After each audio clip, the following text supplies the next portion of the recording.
Hi, my name is Everett. Today I am reading Magic Tree House, number 27, Thanksgiving on Thursday, by Mariko Osborne. So if you're sitting comfortably, let's begin. Prologue. One summer day in Frog Creek, Pennsylvania, a mysterious treehouse appeared in the woods. 8-year-old Jack and his 7-year-old sister Annie climbed into the treehouse.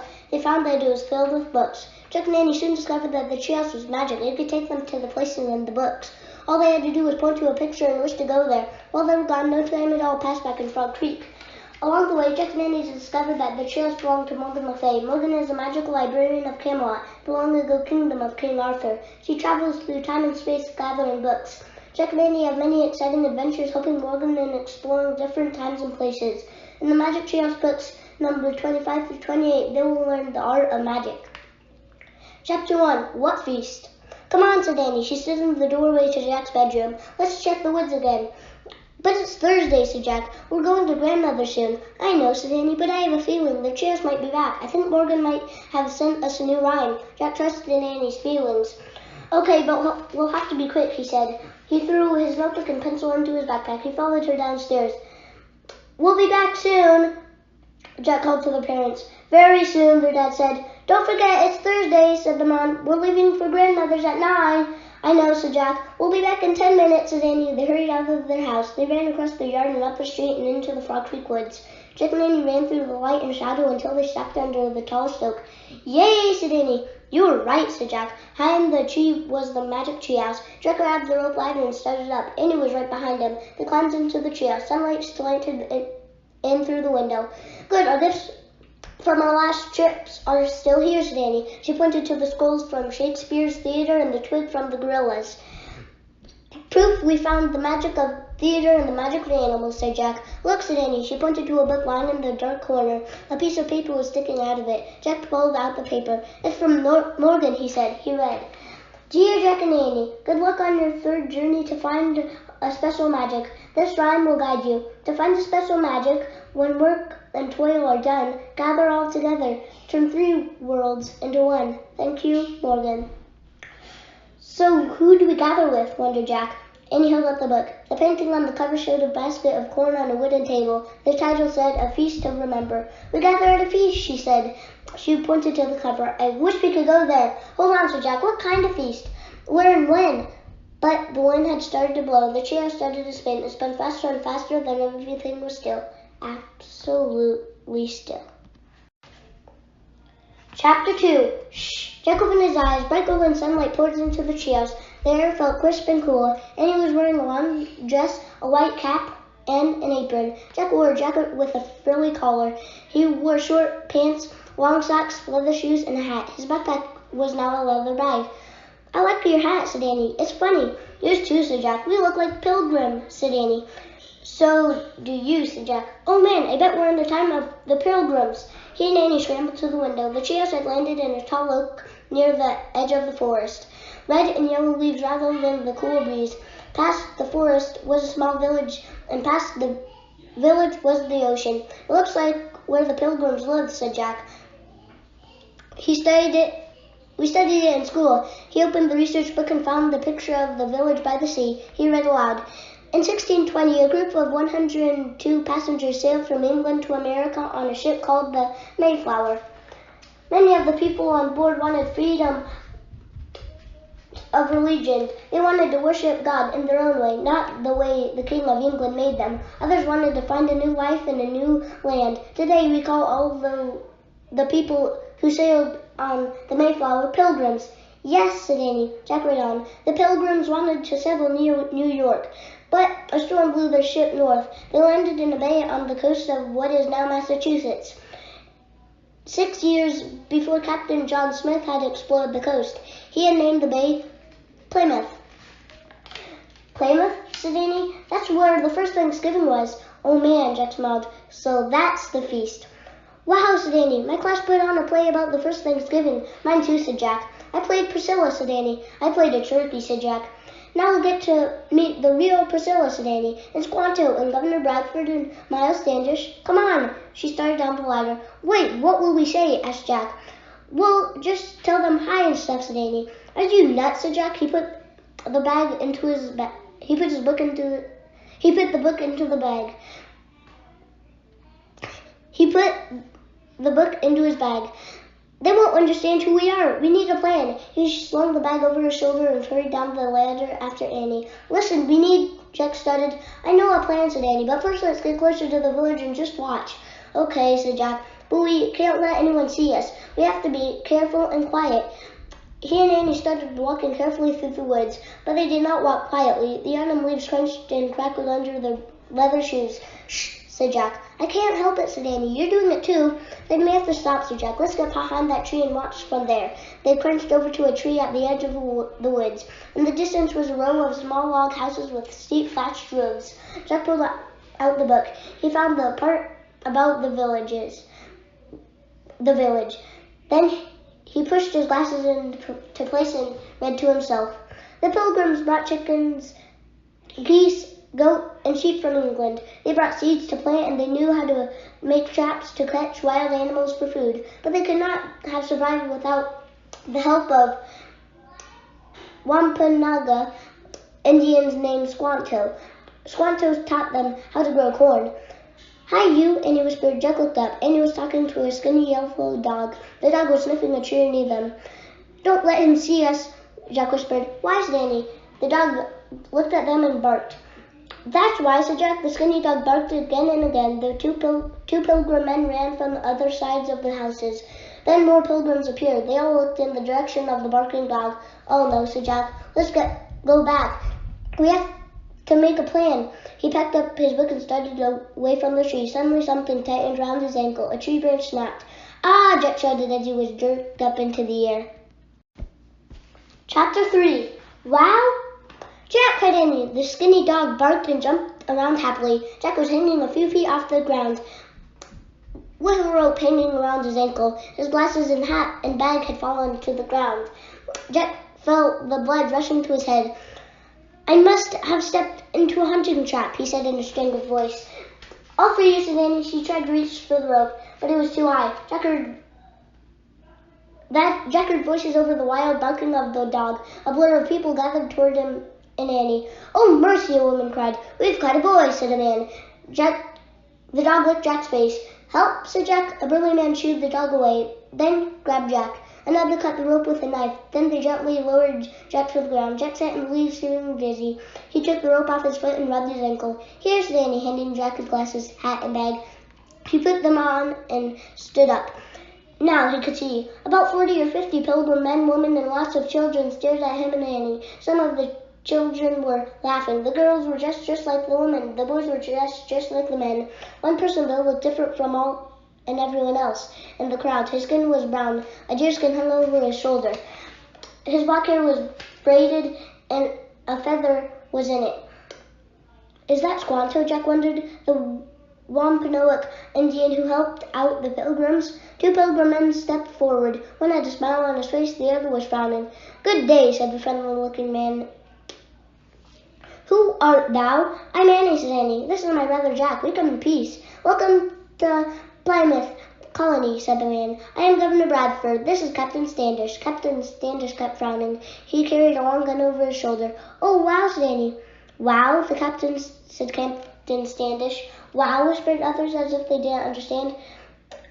I've just heard a lot about you, said Annie. She looked around. Is Priscilla here? Shh, whispered Jack. I am Priscilla, said the young woman. She looked about 17 or 18. Her face looked weary and her eyes were sad. Hi, said Annie shyly. I was you. Annie, warned Jack. That was me? Priscilla asked. She sounded puzzled. Never mind my sister, said Jack. She's nuts. Nuts, repeated Priscilla. Nuts, whispered others. Oh, brother, said Jack with a nervous laugh. Oh, brother, repeated Priscilla. Annie giggled. Never mind, said Jack. That's just how we say things at home. And where is thy home? Captain Standish asked. He didn't sound as friendly as Governor Bradford or Priscilla. We live in a village up north, said Jack. Our parents sent us here to, he remembered something from the research book, to learn how to grow corn. And when did your family come to America? The captain asked. Jack was worried. Now that he had started making up a story, he couldn't back out of it. Luckily, he remembered something else from the book. We sailed to America with Captain John Smith, he said, when we were exploring the coast. Annie and I were babies then. Ah, indeed, said Governor Bradford. Jack nodded. Indeed, he said. I believe Squanto knew Captain John Smith when he was in Plymouth, said Captain Standish. Perhaps he remembers thee. Everyone in the crowd turned to the man with the braid. Oh, no, thought Jack. He knew Squanto wouldn't remember them. These children say they sailed with Captain John Smith, Governor Bradford said to the Squanto. Does thou remember two wee babies named Jack and Annie? Squanto moved closer to Jack and Annie. He looked carefully at their faces. Jack held his breath. His heart pounded. Squanto turned to the governor. Yes, he said quietly. I remember. Chapter 4. We eat fish. Annie grinned. Good day, Squanto, she said. Good day, Annie, said Squanto. He smiled at her and Jack. Jack was surprised to speak. Why did Squanto say he remembered us? He wondered. Is he mistaking us for two other kids? Captain Standish looked surprised, too, but Governor Bradford smiled warmly. 'Tis a wonder, he said. We welcome all the small folks sent to us. Children are a gift from God, no matter where they come from. That's a nice way of looking at things, Jack thought. Just then, a boy ran up. Chief, Master Soet are here with 90 men, he shouted. The boy pointed to a long line of men walking down a path near a cornfield. Chief Master Soet walked ahead of the others. His face was painted red. He wore a fur white robe and white beads. Governor Bradford, Captain Standish, and Squanto went to meet the visitors. Mercy, a pilgrim woman whispered. All the pilgrims looked worried. Art thou afraid? Annie asked. Oh, no, said Priscilla. We invited Chief Master Soet and his men to our harvest feast, but we did not expect so many. We have not prepared enough food. Governor Bradford and Squanto spoke to the chief. Then Squanto led a number of men into the woods, and then Governor Bradford walked back to the pilgrims. The Wampanoag men will hunt more deer, he said, but we must also bring more food to the table. Priscilla, please tell the young folk what they must do. The governor went back to the village as the pilgrim kids gathered around Priscilla. She told some to carry water or set up tables. She told others to gather vegetables or hunt small animals. Once the kids were given their jobs, they rushed off to do them. Finally, only Jack, Annie, and a small girl holding a basket were left. Jack, would thou like to go fowling with the boys? Priscilla asked him. She pointed to a group of boys who had just headed off with the dog. Jack stared at her in panic. What does she mean? He wondered. What's fowling? Annie asked. Thou does not know? Said the little girl. 'Tis hunting water birds, of course. Jack doesn't know how to do that, said Annie. 'Tis true. 'Tis true? How does I eat and live? The little girl asked curiously. Jack froze. We catch fish, said Annie. We do, thought Jack. Ah, good, said Priscilla. Then I bid... Ah, good, said Priscilla. Then I bid thee bring back as many eels and clams as thou can. We have near 150 mouths to feed. Priscilla took the basket from the small girl and gave it to Annie. We will see thee later, Priscilla said, waving. Mary and I must go to help Mary and I must go help with the cooking.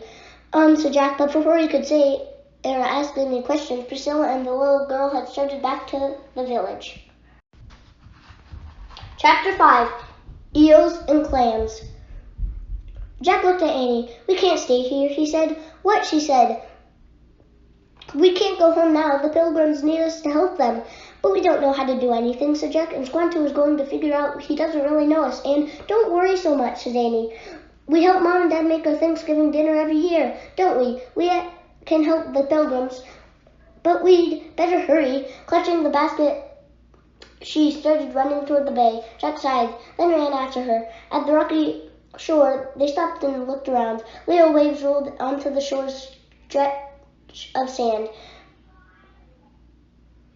Little waves rolled onto the short stretch of sand. The salty air felt clean and fresh. Seagulls swooped over the water.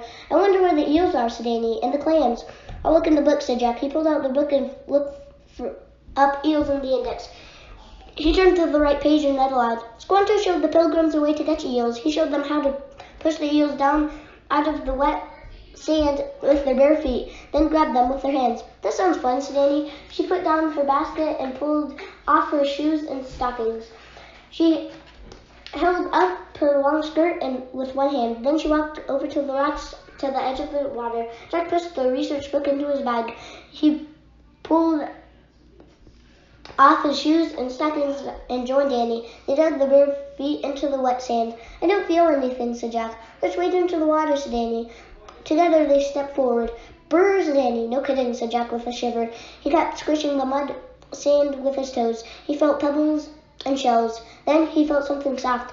Hey, I think I found one, he said. Annie splashed over to him. Where? Stand back, said Jack. Here. He squished harder with his feet. The soft thing moved. Jack squished more, and he slithered through the water. Jack grabbed it with both hands. Ah! He yelled. The eel was long and skinny like a snake. It felt slimy and icky. It twisted and squirmed. Annie laughed as Jack tried to hold it still. The eel wiggled out of Jack's hands and fell against Annie. Yake! She yelled, jumping away and bumping into Jack. With more screams, they both tumbled into the cold water. They scrambled up and splashed back to the shore. Annie was still laughing. Poor eel, she said, trying to catch her breath. We scared him half to death. Him, said Jack. Forget eels, stated Annie, her teeth chattering. What about clams? Jack was wet and cold, but he took out his book again and looked up clams. He turned to the right page and read aloud. Squanto taught the pilgrims had to dig for quahog clams. Quahog clams are hard-shelled clams that can live for more than 60 or more years. The oldest have been known to live almost 100 years. Forget it, Annie broke in. What, said Jack. We can't catch them, said Annie. They live to be so old. We can't just end their lives, Jack sighed.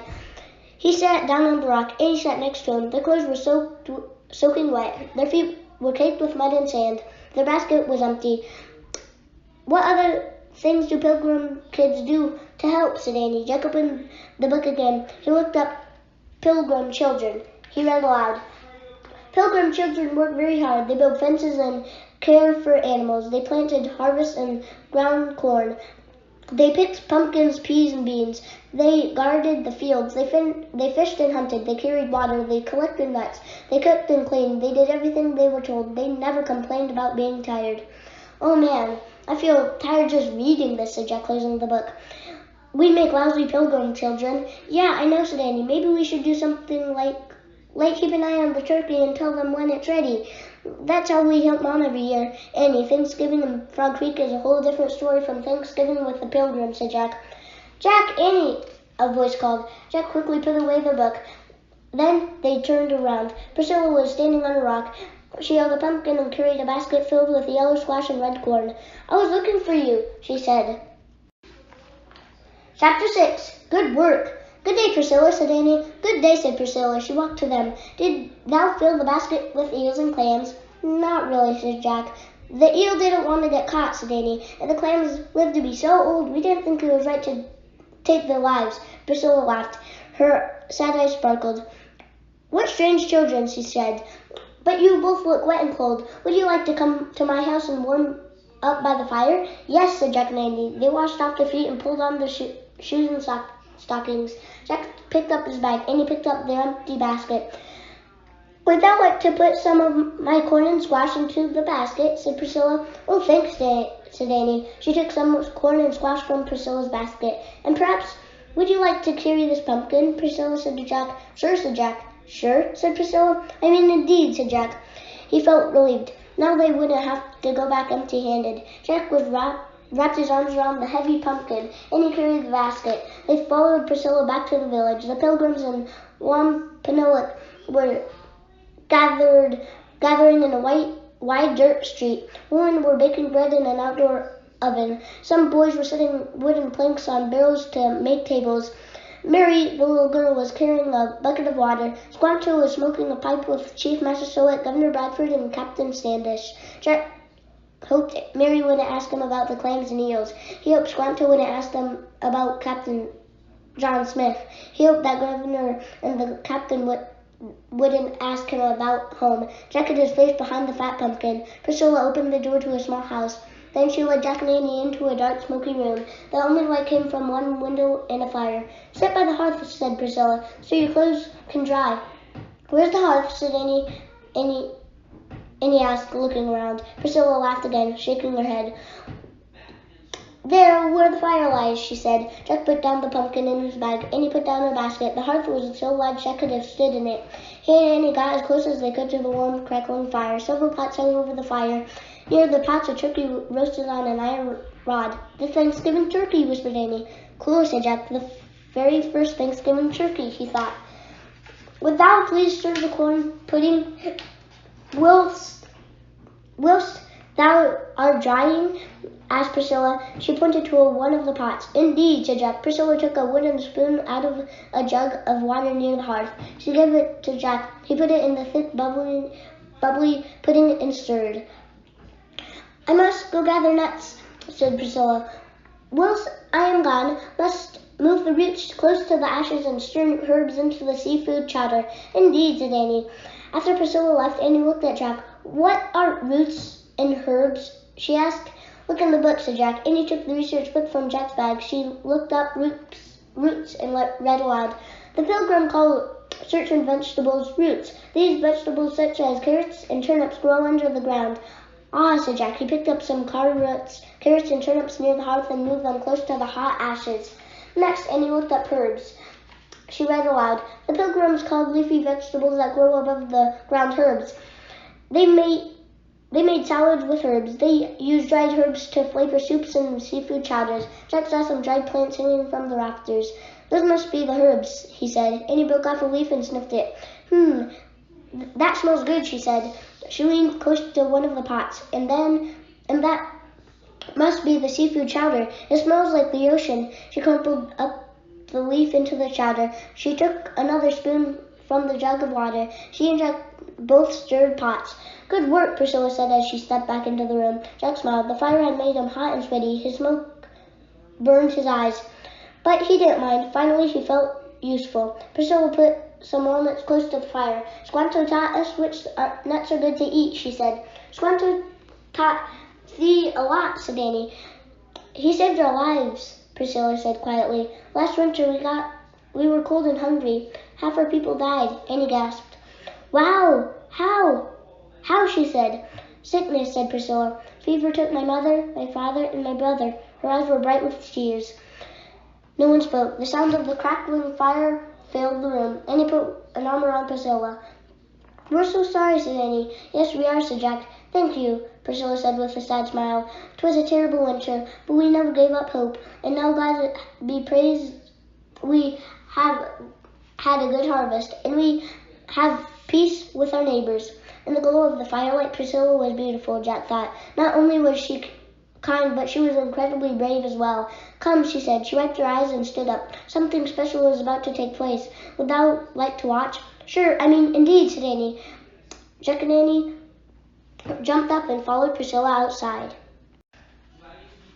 Chapter 7. Arm Exercises. Priscilla led Jack and Annie away from the village toward a large field. The Pilgrims and Wampanoag men had already gathered there. Jack could hear the beat of a drum, but he couldn't see what was going on. Make haste, or we will miss it, said Priscilla. Miss what? Asked Annie. Captain Standish is about to lead the men and boys, said Priscilla. They will exercise their arms. Why do they exercise their arms? Jack wondered. Will they expect me to join in? As he hurried after Priscilla toward the crowd, Jack practiced. He stretched his arms out wide. He made circles in the air. Then he flapped his arms up and down. Priscilla caught sight of him. What art thou doing, Jack? She asked. Exercising my arms, he said. Priscilla smiled. Then she started to laugh. She laughed and laughed. So did Jack, but he wasn't sure why. A loud bang came from the field. Jack jumped. He stopped laughing. A puff of smoke rose into the air. As the crowd patted, Jack saw the Pilgrim men and boys proudly holding up their long guns. What just happened, said Annie? The men fired the muskets, said Priscilla.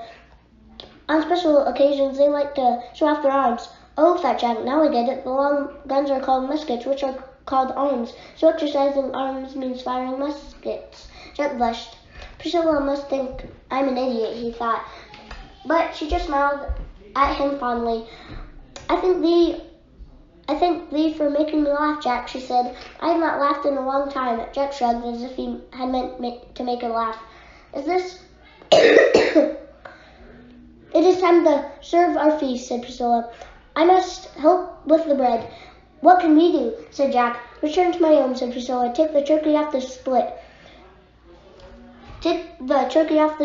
Put it on the platter and bring it to the table. Oh, great, we get to help with the turkey, said Annie. I always like helping with the turkey. Good, said Priscilla. May thou feel my home is thy home today. Jack was excited too. He and Annie were about to serve the first Thanksgiving turkey at the first Thanksgiving. They ran back to the smoky house and rushed inside. Where's the platter? Said Jack, looking around. He saw a flat wooden block. That must be it. Annie picked up the wooden platter. How do we get the turkey onto it? She asked. They moved closer to the fire and stared at the turkey roasting on the iron rod. That must be the spit, said Jack. The spit sat on iron legs. It had a handle. Jack pushed his glasses into place. I'll lift the spit, he said. Then we'll push the turkey off the platter. Be careful, said Annie. Jack reached and wrapped his fingers around the handle of the iron spit. Ow, he shouted. The handle was super hot. He yanked his hand away and knocked the spit off its legs. The turkey fell into the fire. The grease from the turkey sputtered and popped. Then the turkey burst into flame. The fire roared. Ah! Yelped Jack and Annie together. They jumped back from the hearth. Jack grabbed the water on the floor. He threw the water into the fire. The fire sizzled, and smoke billowed up. Then, when the smoke cleared, the fire was out. The turkey was completely black. Chapter 8. The Feast. Jack buried his face in his hands. I don't believe it, he said. I just burned up the pilgrim's turkey. Stay calm, said Annie. I'll get Priscilla. No, don't tell Priscilla, moaned Jack. We have to tell Priscilla, said Annie. She hurried out of the house. Jack lifted his head and stared at the burned turkey. Oh, man, he whispered unhappily. The pilgrims had worked so hard to get their food. They had such a terrible winter, especially Priscilla, and now he had ruined their first Thanksgiving. The door opened. Annie pulled Priscilla into the hearth. See, said Annie, the turkey fell into the fire. It burned up. I did it, Jack confessed. Priscilla just stared at the burned turkey and the wet, messy hearth. Then she looked at Jack. He looked away from her. Oh, Jack, Priscilla said softly. Thou look sad. He nodded. I ruined everything, he mumbled. No, thou did not, said Priscilla. She reached out a hand. Come. Priscilla led Jack and Annie out into the burnt autumn light. Look, she said. Jack saw pilgrim women and men walking to the table. They all carried wooden platters piled high with food. In the other houses they were cooking also, said Priscilla. Jack saw roasted ducks, turkeys, and deer meat. He saw baked fish, lobsters, eels, clams, and oysters. He saw pumpkins, beans, and corn, dried plums, berries, and roasted nuts, steamy pots of soup and pudding, and loaves of baked bread. We had a very good harvest this fall, said Priscilla. We stored many vegetables. We salted our fish and cured our meat. And today our Wampanoag neighbors brought 5 deer from the forest for our feast. Jack was relieved to see all the food. Priscilla knelt down and looked at him in the eye. See, thou did not ruin anything, Jack, she said. Thou and Annie have helped me a lot today. You have both made me laugh. And you have both acted with kind hearts. Jack was amazed. He thought he'd been no help at all. Come, said Priscilla, let us join the others. Art thou hungry? Jack nodded. Seeing all the platters of food had made him really hungry. He and Annie followed Priscilla. In the golden glow of the autumn light, Jack saw Annie. In the golden glow of autumn light, Jack and Annie joined the pilgrims in the Wampanoag at the long table. Priscilla gave Jack and Annie wooden plates. She gave them big white cloth napkins. Then she served them plenty of food. Before they started to eat, Governor Bradford stood up to speak.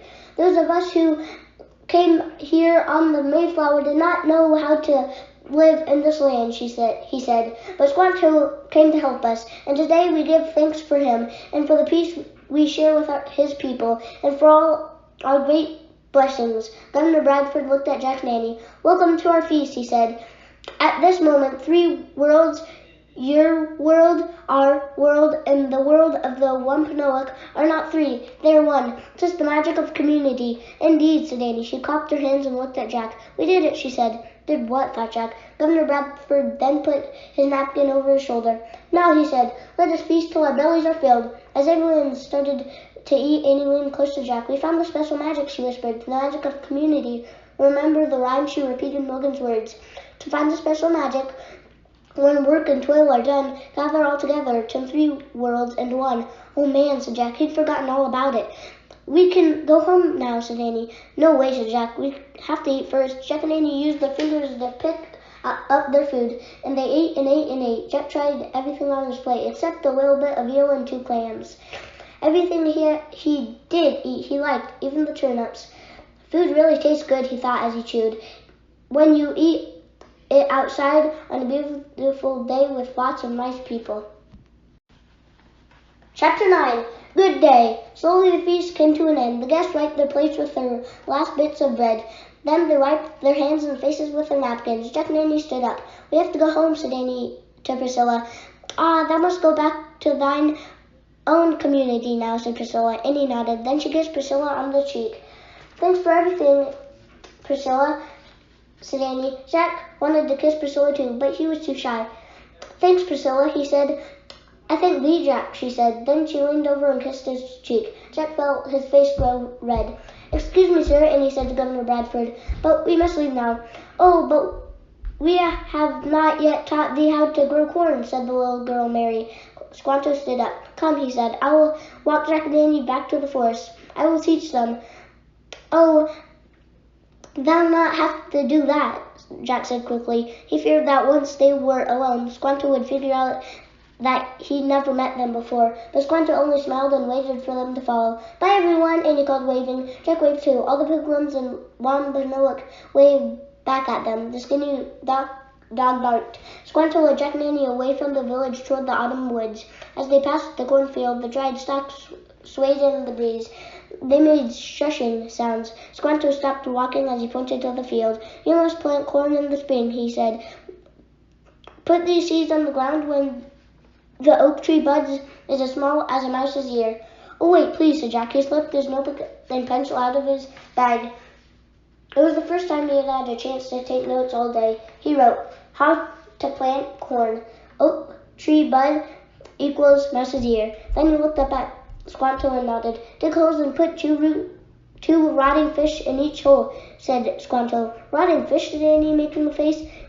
Yes, rotting fish is good for the soil, said Squanto. On top of the fish, place 4 corn seeds. Then cover them with dirt. Jack quickly wrote, 2 rotting fish, 4 corn seeds, covered with dirt. Got it, said Jack, looking up. And I give you these corn seeds to take home, said Squanto. He held up a small pouch. Thanks, said Annie, taking the pouch. Thanks a lot, said Jack. Well, goodbye. Jack was eager to get going before Squanto could ask them questions about the past. Wait, I have a question, said Annie. Squanto, why did you say you remembered us? Squanto's dark eyes twinkled. I did not say I remembered you, he said. I only said I remember. What did you remember? Asked Annie. I remembered what it was like to be from a different world, said Squanto. Long ago I lived with my people on the shore, but one day men came in ships. They took me to Europe as a slave. In that new land I was a stranger. I felt different and afraid. I saw the same fear in your eyes today, so I tried to help you. Annie smiled. We thank thee, she said. And now you must always be kind to those who feel different and afraid, said Squanto. And remember what you felt today. Indeed, said Jack. Before closing his notebook, he added one more thing. Be kind to those who feel different and afraid. Squanto bowed. Good day, Jack and Annie, he said. Good day, they said. Squanto turned and headed back to the village. The sun was setting. All of Plymouth was lit with a fiery light. It really was a good day, said Annie. Yeah, it was, said Jack. Annie sighed. Ready to go home, she asked. Indeed, said Jack. They started running through the woods. Their feet crunched to the red and yellow leaves. They scrambled up the rope ladder and into the treehouse. From the distance came the sound of the pilgrims singing a hymn and the Wampanoag beating their drums. Annie picked up the Pennsylvania book. She pointed to a picture of the Frog Creek woods. I wish we could go home, she said. Goodbye, Priscilla, said Jack. Goodbye, Squanto, said Annie. Goodbye, everyone. The wind started to blow. The wind blew harder. The trio started to spin faster and faster. Then everything was still, absolutely still. Chapter 10. Thankful. Jack opened his eyes. He sighed. They were wearing their own clothes again. His leather bag was a backpack. Sunlight slanted through the treehouse window. As always, no time at all had passed in Frog Creek. Home, said Annie. She held up the pouch of corn seeds. Proof for more than we found of special magic. The magic of community, said Jack. and he placed the pouch on the floor, next to the skulls from Shakespeare and the twig from the gorillas of the cloud forest. Let's go, she said. Jack took the research book out of his pack. He left it under the window. Then they climbed down the rope ladder. As they started through the woods, a warm wind blew, rattling the leaves. Jack felt happy. He was looking forward to visiting the grandmother today and seeing the cousins and aunts and uncles. You know, Pilgrim kids had a really hard life, said Annie. Yeah, and they did so much work they did as much work as the grown-ups, said Jack. Maybe more. Worst of all, lots of children and families and Worst of all, lots of their friends and family died, said Annie. Yes, said Jack. Both were silent for a moment. If they could be so thankful, said Annie, we should be really thankful. No kidding, said Jack. Really, really thankful. And they were. The end. Bye, and thanks for reading Magic Treehouse number 27, Thanksgiving on Thursday, by Mary Pope Osborne. I hope you can stay in tune for other Magic Treehouse missions that I read. Bye.